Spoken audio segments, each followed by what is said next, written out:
আসসালামু আলাইকুম সবাইকে। আজকে আমি পড়াবো নবম দশম শ্রেণী পদার্থবিজ্ঞান বইয়ের দ্বিতীয় অধ্যায় গতি অধ্যায়ের গতির সমীকরণ।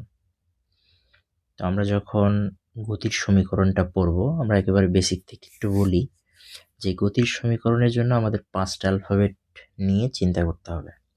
এই 5টা অ্যালফাবেট হলো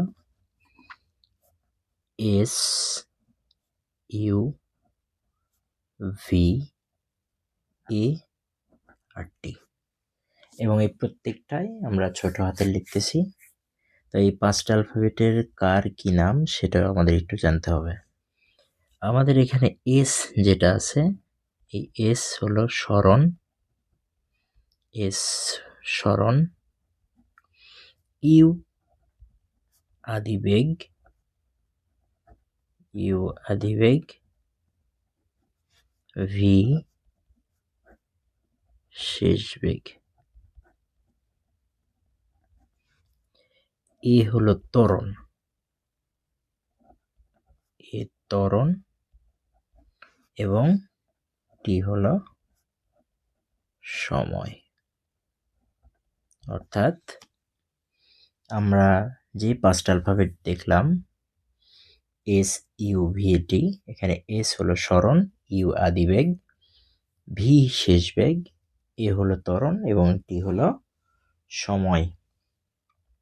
এখন এই 5টা অ্যালফাবেট দিয়ে আমাদের গতির 4টা সমীকরণ লিখতে হবে। অর্থাৎ আমাদের নৈবর্তিকেও যদি প্রশ্ন আসে যে গতির সমীকরণ কয়টি, তাহলে আমাদের অ্যান্সার হবে 4টি। কি কি সেগুলো? প্রথম যেটা আমাদের 1 নম্বরে আমি লিখবো যে 1 নম্বর গতির সমীকরণ হলো ভি সমান ইউ প্লাস এটি। 2 নম্বর যেটা এস সমান, এস মানে সরণ বা দূরত্ব, এটা U plus V divided 2 into T. গতির 3 নম্বর সমীকরণ হলো এস সমান UT plus half AT square, আর 4 নম্বর সমীকরণটা হলো বি স্কোয়ার সমান U square plus 2 A S.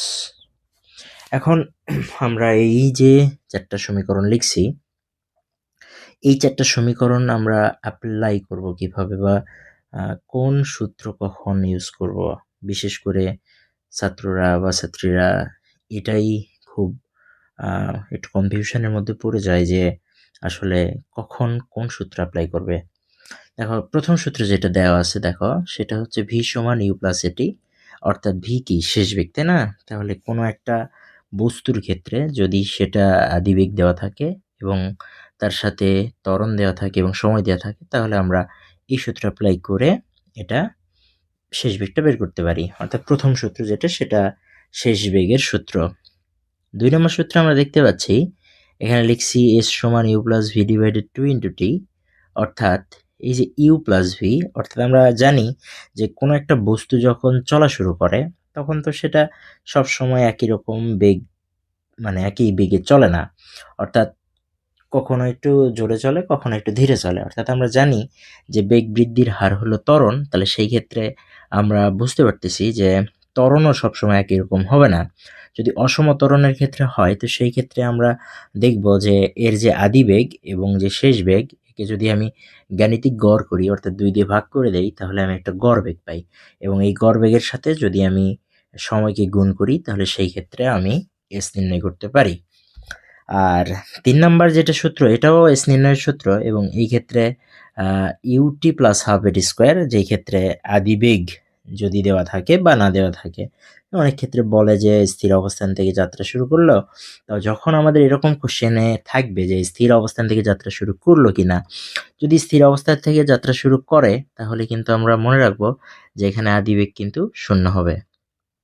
এবং যদি সময়টা দেওয়া থাকে, তাহলে ইউটি এই আদিবেগ এবং সময়ের গুণফল প্লাস হাফ এবং এটি স্কোয়ার, এ কি ত্বরণ। তার মানে যদি ত্বরণ উল্লেখ থাকে, তাহলে আমরা এই সূত্রটা অ্যাপ্লাই করব। এবং একই সাথে যদি সময়টা দেওয়া থাকে, তাহলে ত্বরণ এবং সময়টা যদি দেওয়া থাকে, তাহলে সেই ক্ষেত্রে আমরা এস নির্ণয়ের ক্ষেত্রে 3 নাম্বার সূত্র যেটা আছে সেটা ইউজ করব এবং 4 নাম্বার সূত্রে দেওয়া আছে বি স্কোয়ার সমান ইউ স্কোয়ার প্লাস 2as।